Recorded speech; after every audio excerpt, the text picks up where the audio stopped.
Bueno, se lo decíamos temprano cuando hacíamos los avances de Arriba Gente, que hoy nos íbamos a enfocar. Hemos hablado de mucho de gasto público por estas horas, sobre todo en el marco de la rendición de cuentas, pero nos vamos a enfocar especialmente cómo está gastando el Estado respecto a los jóvenes. Se presentó un informe hace pocos días sobre la estimación del gasto público social en juventud dirigido a los jóvenes en Uruguay, esto en el periodo 2010-2013. La investigación fue realizada por la CEPAL Montevideo y de hecho nos vamos a enfocar justamente en este tema porque para profundizar sobre estos datos está con nosotros Mayra Colache. ¿Colace o Colache? Colache. Colache, perfecto, que es consultora de CEPAL, y Santiago Soto, director del INJU. Gracias por estar con nosotros esta mañana. Buenos días, un gusto estar. Bueno, lo primero, Mayra, empiezo contigo. Dale. ¿Cuánto gasta nuestro país en los jóvenes? Bueno, el porcentaje del gasto público social que representa a los jóvenes es el 15%, lo que a la vez representa 4 puntos del producto. Esa es la estimación, que es bastante estable entre el periodo 2010-2013, que es para el periodo que nosotros hicimos la estimación. Y el otro tema bien interesante respecto a eso es que aun cuando es estable cuánto pesa en el producto, siempre es el entorno de 4 puntos y el 15% del gasto público total va para jóvenes, sí aumenta en términos corridos, o sea, cuántos pesos se destinan a los jóvenes en ese periodo.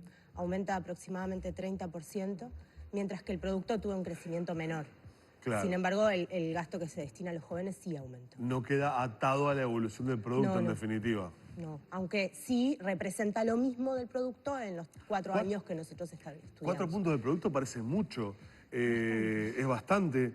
¿En qué rubros? ¿Cómo se destina específicamente cuando uno abre este dato? Ahí va.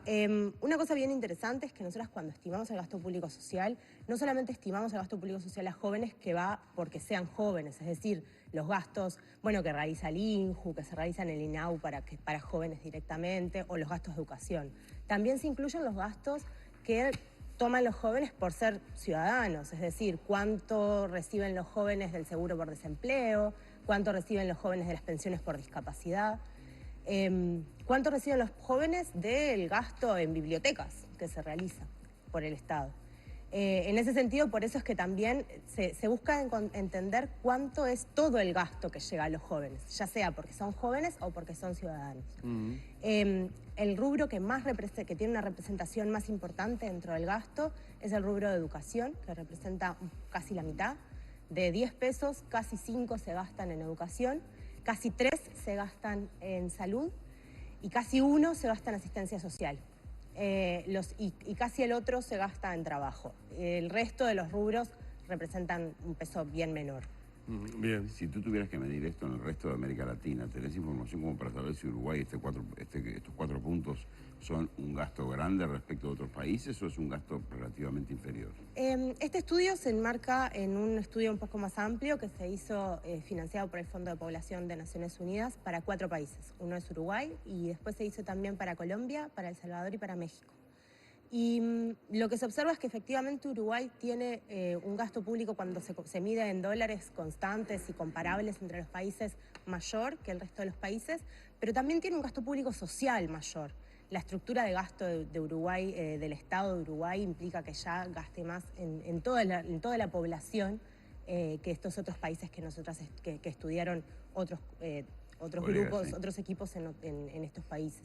Sin embargo, sí, la representación del gasto público social en juventud en todos los países rondaba el 15% de la población.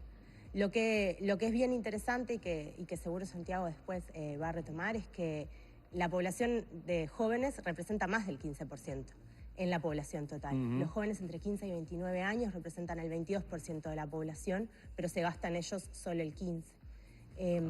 En otras poblaciones no pasa eso, en otros tramos de edad, especialmente en los adultos mayores. Hay mayor gasto en ese Hay caso. mayor gasto en esa población que lo que representan en la población, que tiene que ver muchísimo con los gastos en jubilaciones y pensiones. Y progresivamente se ha gastado más en niños. Históricamente no había un gasto mayor en niños que lo que representaba en la población en la estructura de gasto público social de Uruguay. Pero crecientemente en los últimos años se observa que aumenta cuánto pesan los niños. Sin embargo, los jóvenes se mantienen bastante estables. O sea que ya que le pasaste amablemente la pelota al señor, nos damos vuelta a todos. te quedó casi la pregunta planteada, o sea, hay más jóvenes con menos gastos.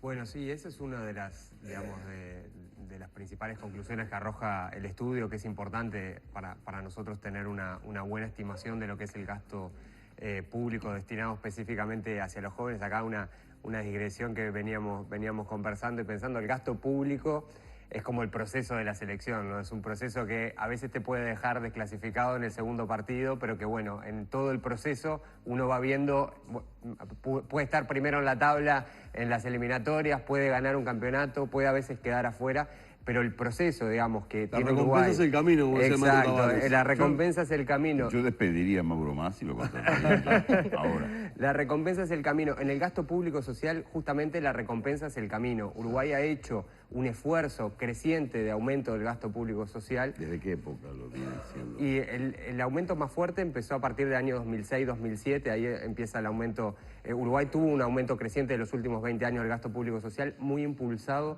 por jubilaciones, por las transferencias hacia la tercera edad.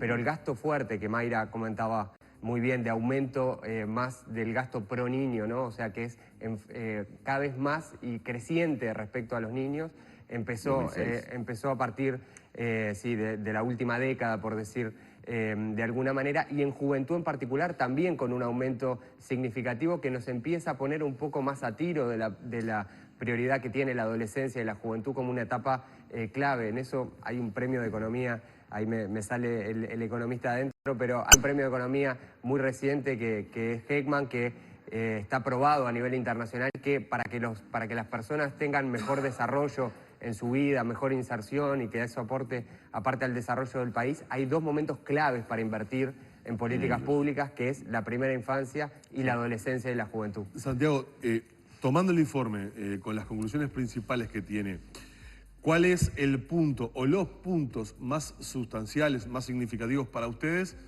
desde la institucionalidad, obviamente, para tomar acciones, para ejecutar políticas? ¿Qué es lo que podías destacar? Bien, bueno, ese es uno de nuestros... Nosotros siempre decimos en INJU, fomentamos la participación juvenil, trabajamos en la atención directa a jóvenes en situación de exclusión, sobre todo a través de Jóvenes en Red, y tenemos una tercera línea que capaz que es la más invisible del instituto, pero que para nosotros es la más estratégica, que es trabajar con las otras instituciones del Estado para que el gasto público hacia los jóvenes llegue de la mejor manera posible y que además los programas, mucho de ese gasto genérico, que tenga una particularidad en juventud, por ejemplo, en la cuestión de adolescencia. Si uno piensa, Uruguay tiene enormes desafíos viendo no por el gasto, sino por los resultados, en lo que tiene que ver, por ejemplo, con embarazo adolescente. Es una de las metas sanitarias que estamos trabajando muy fuertemente desde el INJU, pero obviamente con quien es el rector en esto, que es el Ministerio de Salud Pública. Creo que el Uruguay ya hace 25 años que estamos cumpliendo este año, el Instituto Nacional de la Juventud definió tener una institucionalidad que pelee no solamente por su presupuesto, su chiringuito, su bolichito, sí, el que tiene. Creo que sería un muy mal director del INJU si el INJU se enfocara solamente en su gasto, sino de que para nosotros lo importante es trabajar en la planificación, en el plan de juventud y con los otros ministerios para que tengamos un Estado que cada vez esté más cerca de los jóvenes con mejores políticas. Y sin lugar a dudas, en la educación ahí hay enormes desafíos, hay cosas... ¿Ahí es donde hay que invertir más? Ahí es donde hay que invertir más, sin lugar a dudas, y ahí es donde también hay que trabajar sobre la calidad del gasto y bueno, sobre eso...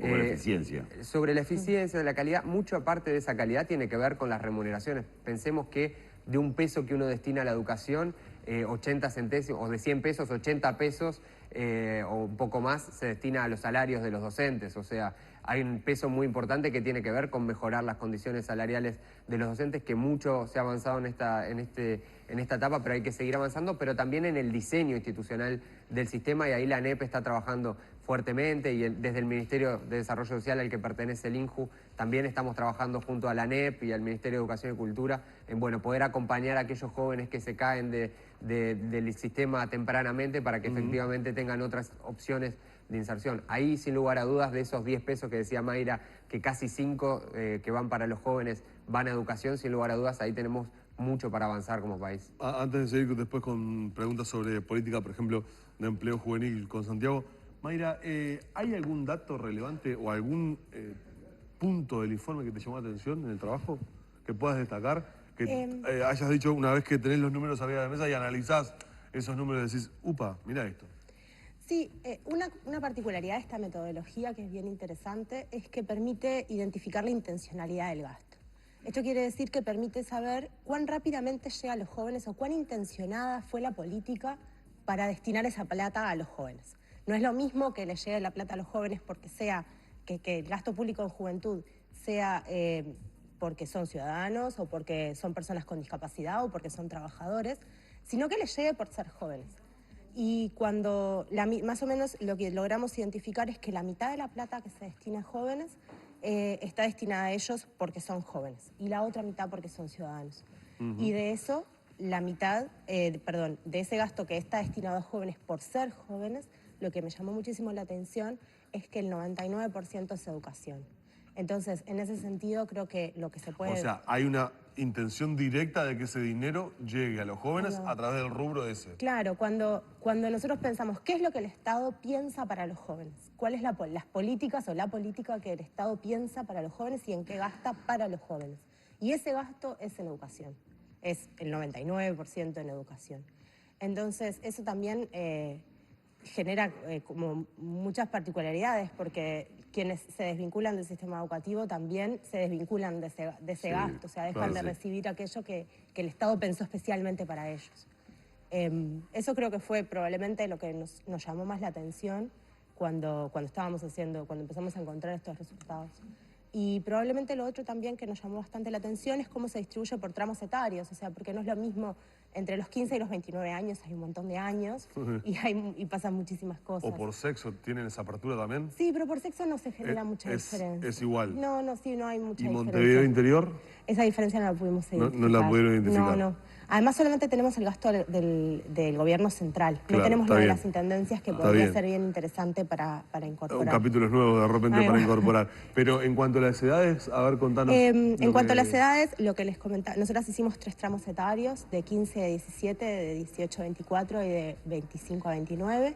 Y lo que se observa no solamente es que efectivamente el primer tramo es el que tiene un gasto mayor en comparación con el gasto con lo que representa la población, y el último es el que menos, es decir, que se va gastando como progresivamente menos.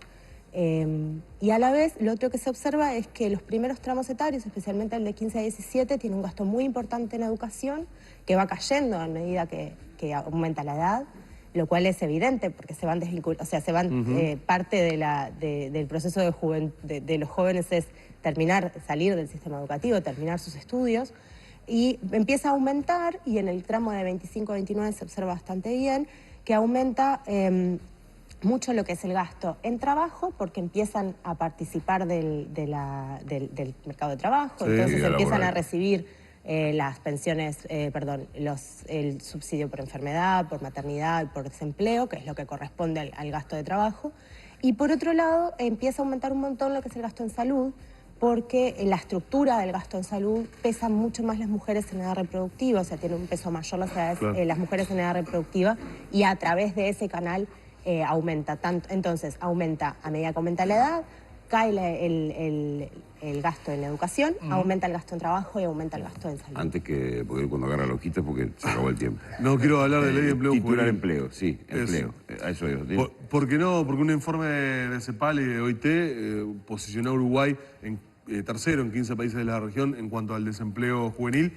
Y hablando del gasto sobre los jóvenes, Uruguay es un esfuerzo importante en cuanto a la promoción de la ley de empleo juvenil. Una ley que es relativamente nueva la aplicación, obviamente, y que tal vez no haya dado los resultados esperados, o sí, no sé, lo pregunto al INJU. Bien, sí. Primero de ese ranking, aclarar los otros 2 países que estaban eran Chile, Costa Rica y Uruguay. O sea, son los 3 países más ricos de la región, por decir de alguna manera. Tienen problemas, es relativamente lógico que los países más ricos tienen más problemas de empleo juvenil. En Uruguay se concentra básicamente en 2 lugares el problema del desempleo juvenil.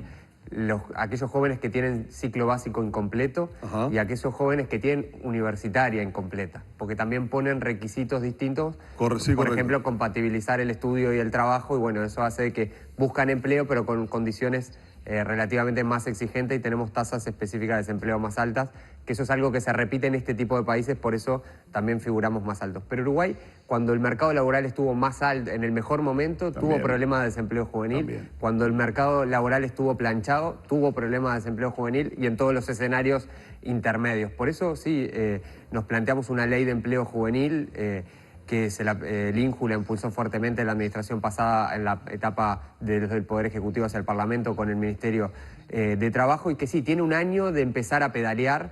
Es probable que vayamos a tener que ir pensando en hacer algunos ajustes. Es una ley que la construimos, la votamos en el Parlamento, todos los partidos políticos acá. Sí, Éxitos unanimidad. y fracasos. Es más, se cortó la discusión presupuestal para en el medio de la discusión presupuestal tratar específicamente el tema ley de empleo juvenil y votarla por todos los partidos. O sea, ahí hubo un esfuerzo legislativo importante de armar un proyecto que contenga todas las visiones. Pero bueno, la pensamos en un contexto de un país con una tasa de crecimiento muy alta y sobre todo también un mercado laboral que estaba muy dinámico y muy pujante. Tratamos de pensar en su momento que esto fuera algo estructural, pero sin lugar a dudas podrán haber ajustes durante este quinquenio para poder mejorar algunos de los aspectos, pero está pedaleando la ley. Ajá. El año pasado hubo más de 1000 jóvenes que pasaron por alguna de sus modalidades. Bueno, sobre este año tenemos varias experiencias, habrá que ver cómo cerramos. Tenemos un año de empezar a implementarla la ley, así que todavía tenemos bastante por delante. Pedaleando, Copa América, se ve que es deportista. Está vinculado al deporte también, América, Santiago. Ahí está. Seguramente sea un capítulo que podamos desarrollar en próximas entregas de Arriba Gente, porque es un tema que preocupa a muchos. Muchos padres, obviamente, preocupados porque ese primer El empuje envión, laboral ese envión. para Siempre. sus hijos que están saliendo del cascarón a la vida laboral, es difícil. Es muy difícil, sabemos que los padres, los tíos, los vecinos, los amigos, los que nos están viendo en este momento, muchos tienen a alguien muy preocupado porque el primer empleo en Uruguay realmente es una cuestión difícil que en general se consigue a través de conocidos. Realmente Porque es un tema muy grande. Ese inútil sin experiencia es bastante chocante para el que está saliendo Sin a la duda. vida laboral. Podemos conversar, aprovecho a pasar el chivo, que en INJU todos los meses hacemos un curso de orientación laboral. Bien. Que, bueno, pueden inscribirse, lo pueden buscar ¿Por en la web? Facebook. Sí, buscan en Facebook INJU y lo encuentran rápidamente, o si no, en Google y se meten a nuestra página web. Y todos los meses pueden ir, que es un curso que desde preparación a una entrevista laboral, el perfil para dónde buscar empleo de acuerdo a sus características, etcétera. Los invitamos a los jóvenes que, bueno, muchos ya acceden, pero para que se sigan inscribiendo todos los meses a nuestros cursos. Santiago Soto, director del INJU, Mayra Colache, consultora CEPAL, gracias por habernos acompañado esta mañana. Muy amable. Muchas gracias. Muchas gracias. Vamos cerrando por acá.